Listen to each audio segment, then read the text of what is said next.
Good afternoon and welcome to my channel. For those of you who don't know, I'm Aria and I am a proud geek.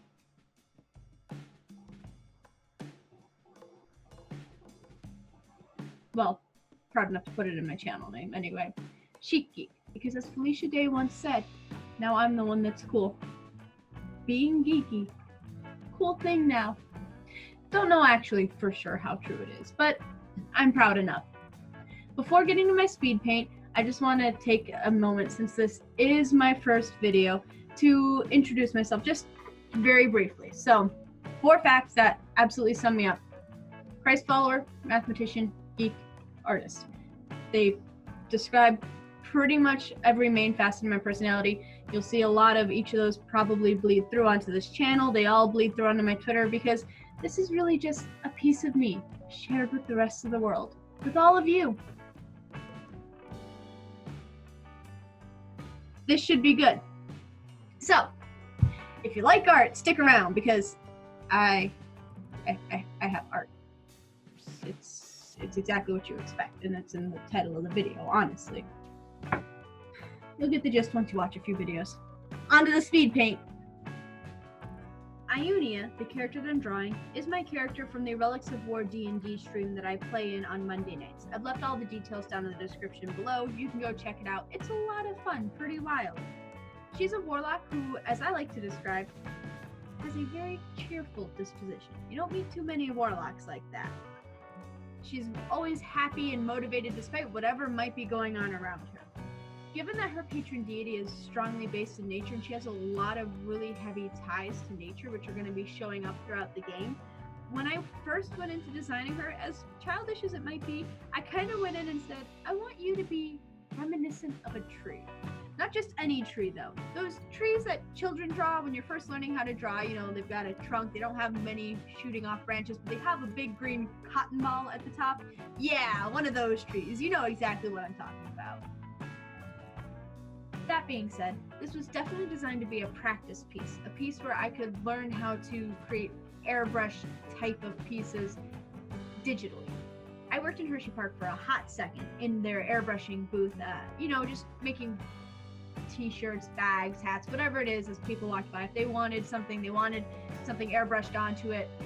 Primarily we worked with names and stuff, but really people could order anything that they wanted. So it was a fun job. I have to admit, I really liked my time there. But I can't airbrush right now because all of my stuff is packed away and it's just not feasible to get it out. So I figured, what's better than doing something like in real life than to just learn how to do it digitally, since I already had all the tools anyway. So I set myself 2 rules for this practice piece. The first rule was that I wasn't going to allow myself lines. Lines always end up bad for me. I don't know why I have not perfected the art of using lines in a digital piece. They don't look right when I get rid of my sketch layer, and they don't blend well when I add my colors. And if I really like the way that I'm blending my colors, which usually has a very airbrush kind of feeling to it, then the lines suddenly feel very flat and like they don't belong. It's lines and I have a complicated, sordid history. So I figured, who needs lines? We'll start from a sketch and then just immediately start laying some color on there. That's what I would do if I was airbrushing on a shirt anyway. The second rule was that I wasn't going to use any eraser, because you can't really erase once you put down paint in real life. You know, if I've got acrylic, maybe you can put white acrylic over it. Sure, there's lots of little cheats, but like airbrushing, once the paint was down, the paint was down. All you could do was try to paint over it and correct whatever was there.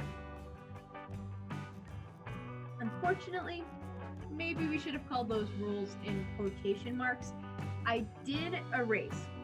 There are some times that you'll see me erase in this piece where I then undo it because it just doesn't look right, because you wind up getting rid of overspray from the brush, which suddenly creates a harder line that your brain didn't really realize was there to begin with. But I did erase in the eyes. The eyes presented a problem because when I was airbrushing and doing portraits on t-shirts, I could lay down the black for the eyelashes first, and you know, the waterline and the pupil and stuff, and then go in and add shading to the overall thing and add color for the irises, and it didn't lay on top of the lashes the same way it does when I do it digitally. Digitally, it becomes really easy to get a whole lot of green on top of those eyelashes, and suddenly they don't look like nice, crisp black eyelashes. So I did go use an eraser in that instance. I'm sure somebody watching this knows a setting that makes this easy to make everything much more like an actual airbrush. All I did was I dove in and I said, let's take a soft-edged brush, let's lower the opacity, and I have a smudge tool, worst case scenario. That was really what I tried to stick to more than anything. There's probably a lesson sitting in here about using tools to the best of their ability to create art pieces, but I'm a little too stubborn for that one, I think. On a similar note, I also, looking back this, I don't think I could make up my mind on whether or not I was or was not going to use lines in the hair.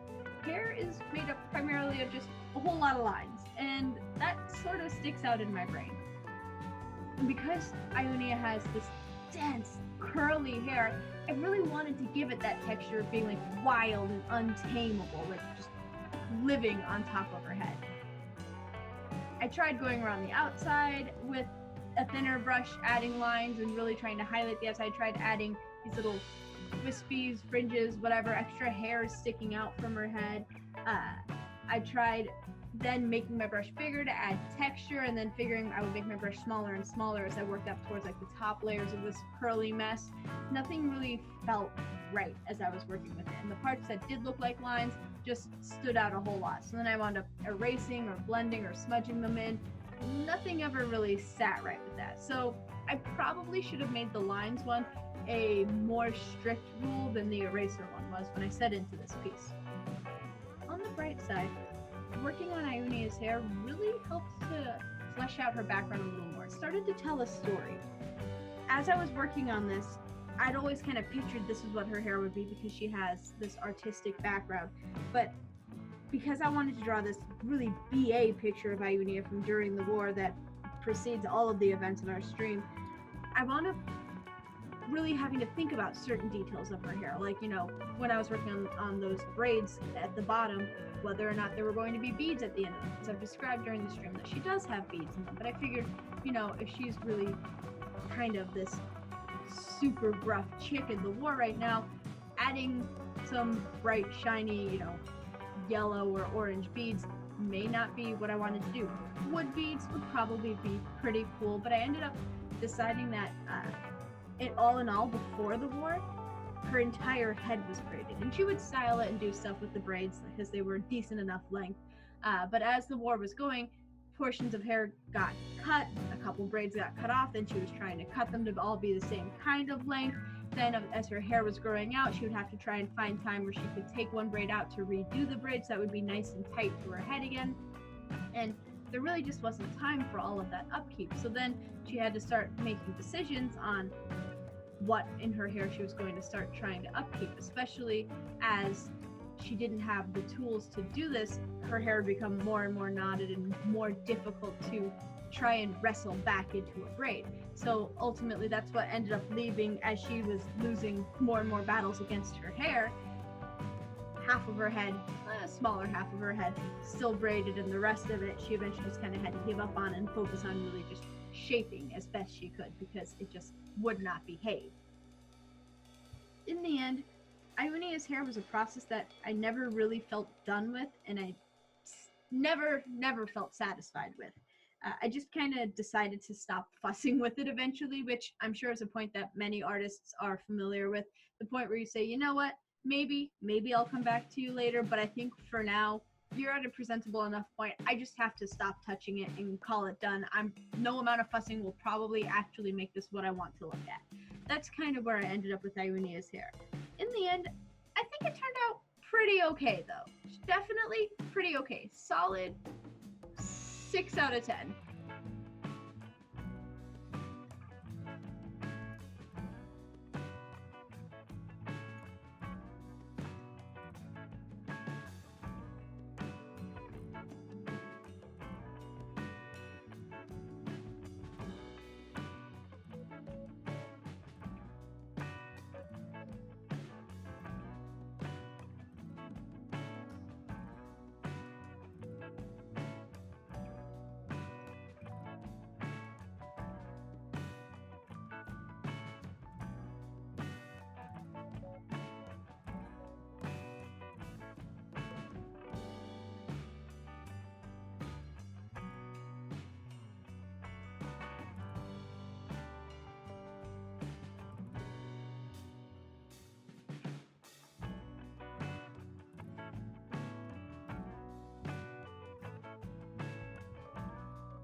moving in to start working on Ionia's facial features, this was the part that I was most apprehensive about, particularly because not only can faces be so particular with laying shadows and highlights to make them actually look three-dimensional, but I know she has scars. Overall, though, I gotta say, going back and looking at the recording, it's just so satisfying to watch it all come together. My experience with makeup was probably the best thing for this portion of my piece, because it really helps me figure out where to lay my shadows and highlights. I guess that's really why they call it painting your face, when you put on so much makeup that you're just completely different. It definitely helped me paint Ionia's face. I will point out, one thing that's worth noting is that I had to work in 2 separate layers for the face. I was trying not to create too many layers, because when you airbrush in real life, of course, you've only got the 1 layer, and so I was trying to get pseudo close to that. So it really forced me to be blending and thinking about what I was doing. I did have to create a 2nd layer when I was working on the skin, and I only mention it now because it'll be relevant later. But I did create a 2nd layer to go above the layer that her eyes were in, so that way I could draw in the water line and everything above the white of her eyes, so that way it wouldn't look funny at all, and that will be relevant again later.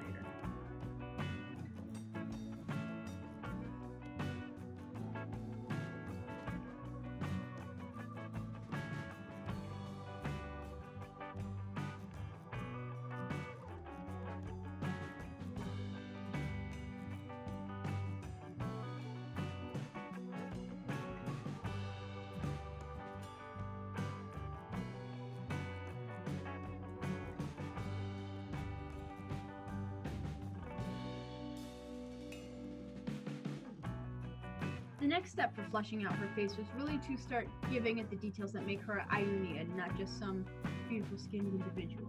One of those things is that I know she has lots of scars from her time in the war. So you can see where when I did her eyebrows previously, I left a break in her left eyebrow because I know there's a scar that goes right up through it and her eyebrow doesn't grow in normally there. As I started filling this in, I started by filling in different scars, and I found what I thought was a really nice tone for some scar tissue on this piece. But as I started filling it out, I remembered that this is a piece from her being in the war, and suddenly it occurred to me that, maybe these aren't scars yet. These are actually open wounds that will one day become the scars that I draw on her face, particularly for all of our scenes in the D&D stream that we play. So I went back and then started to try and add blood and make them look bloody. This is something I have absolutely no experience with. I thought it really added to the intimidating nature of the picture, though. This really gruff, don't mess with me kind of chick that's going on here. They start off a little bit too orange. I do go in and fix that later. They reminded me more of lava before I added more red overtones than they did blood. I also struggled with getting the wound on the lower lip not to look like a snake tongue. It's probably because I hadn't colored anything into the mouth. Once I had details in the mouth, that's probably not so much of an issue, but especially early on, I was really running some risks of having a little snake tongue coming out of Ionia's mouth. Doing the black eye was when my layer splitting that I mentioned earlier became relevant. I started laying down the blues and the purples around her eye, and it confused me for a second. I couldn't figure out why they weren't laying opaque under her eye until I realized that there was a 2nd skin layer higher up on which I had more color.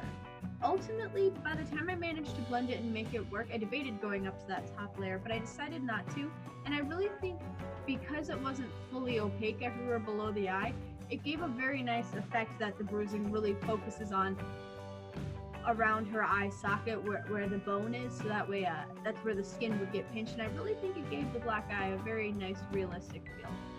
That being said, I've not spent much time staring at black eyes, but it's my humble opinion that the black eye turned out pretty good once I fussed with it for a little bit and figured out that I had a layer splitting problem going on.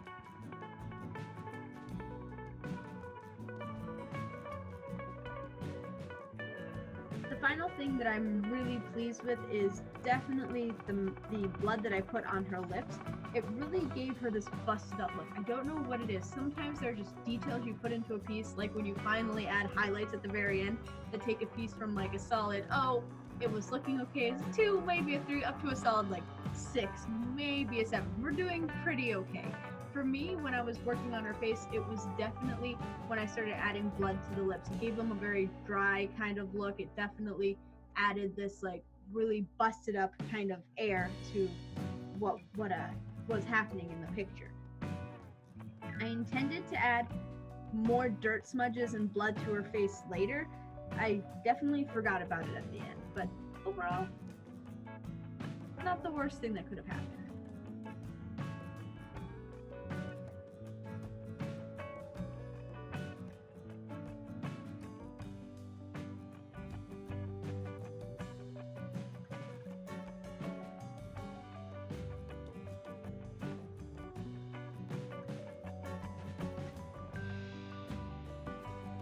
You'll notice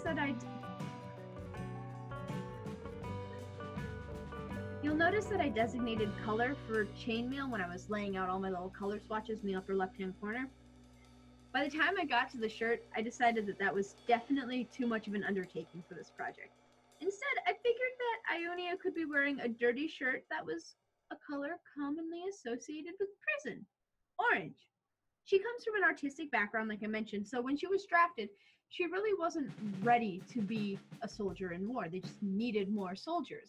And so what this led to was partially her fault, partially, of course, she was parts of different teams, but she was part of several different devastating, crushing defeats, which included one where she was taken as a prisoner of war right through until the end of the war, where she only got out because the war ended. Don't get me wrong, she made several different escape attempts, and I figured this could be one of those escape attempts where she was trying to get out, but none of them ever really panned out for her. Finally, with the shield and weapon, the shield was probably my least favorite part of this piece. It had lots of learning moments, that's what we'll graciously call them, including the fact that towards the end, I remembered that layers have different masks and settings that can be changed to help blend them to layers beneath. That's really great for details that are sitting on top, like dirt smudges and blood splatter and stuff. It was really a learning lesson in using my tool properly to achieve maximum effect. I could have used this for the writing on the leather piercing. I tried to put writing on the leather piercing, then I decided it looked too separate from the piercing, then I tried smudging it and working it back in, and ultimately you can't really read that her squad number is on the piercing. I didn't really want to go back and try and do it over again, though. By the time I was getting to the shield and the weapon, I think I was definitely hitting a point where I just wanted to be done with this piece. It wasn't really a major piece that I was intending to do background for, it was just kind of a learning piece. And so I figured, lesson learned, there's no need to go back and mess with anything too much. However, the scratches were definitely the best part of the shield. 10 out of 10. Those scratches, once I started playing with the opacity, absolutely brought that shield to life as being this kind of dinged up, used thing that she probably just found laying around and snatched on her escape attempt.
In all, I absolutely love the way this piece all tied together.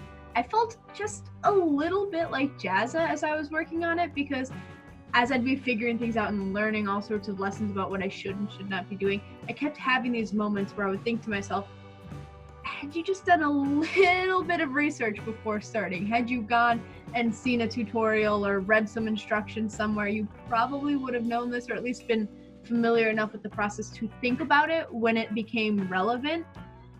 But that would, I'm a little too stubborn for that. That would have been the easy way out, the cheater's way out, as I like to consider it. It's not cheating. It's a little bit cheating. You know, I feel a little more good about what I produced, knowing that I sort of fumbled around and made a lot of stupid mistakes and figured it out on my own. Could this piece be better? Absolutely. But, you know, overall, it didn't turn out so bad. There are some definite improvements that I can make. The first two braids, the angle of how the hair connects to the scalp, that was all wrong. I'm too stubborn to go back and fix it. When I noticed that, I did the rest of the braids right.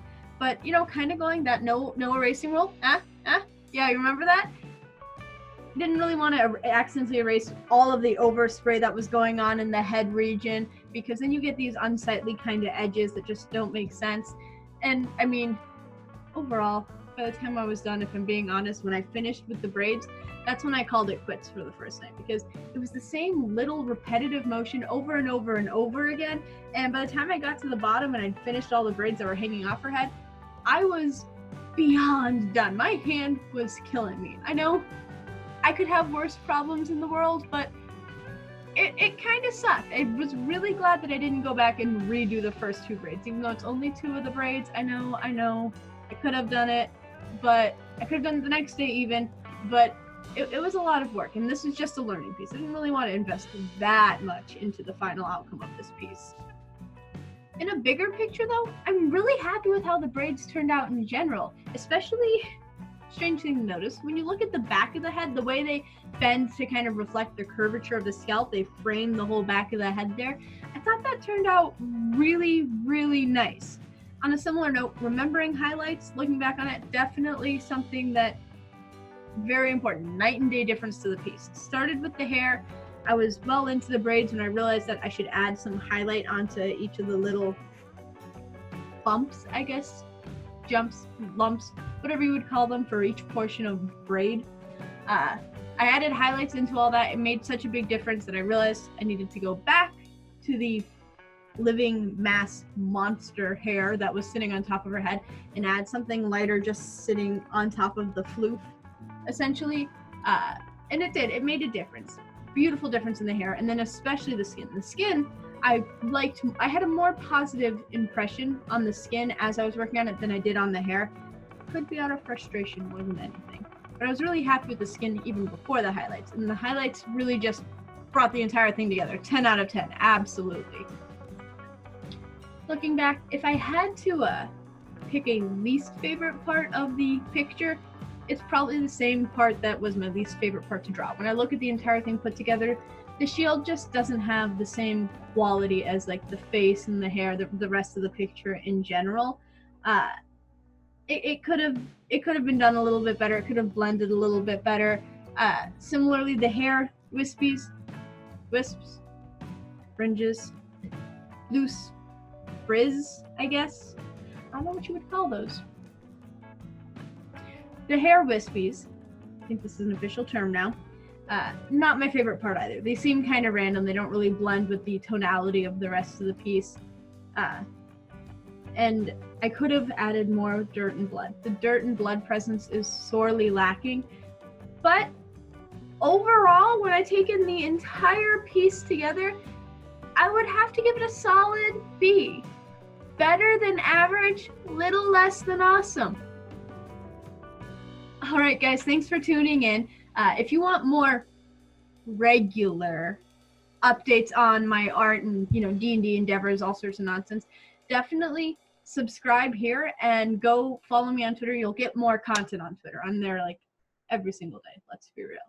If you want the most updates, including lots of in-progress stuff and pictures of my cats and all sorts of nonsense that just doesn't end up for some reason making it on Twitter, You should follow me on Snapchat or Instagram or even Facebook. I upload to the Facebook story, mostly because Instagram lets me do it at the same time, so why not? If you're a story person, go follow me there. I throw up pictures of my cats and all sorts of progress pictures. You'll love it. Honestly, you will. All right, guys. Until next time. See ya.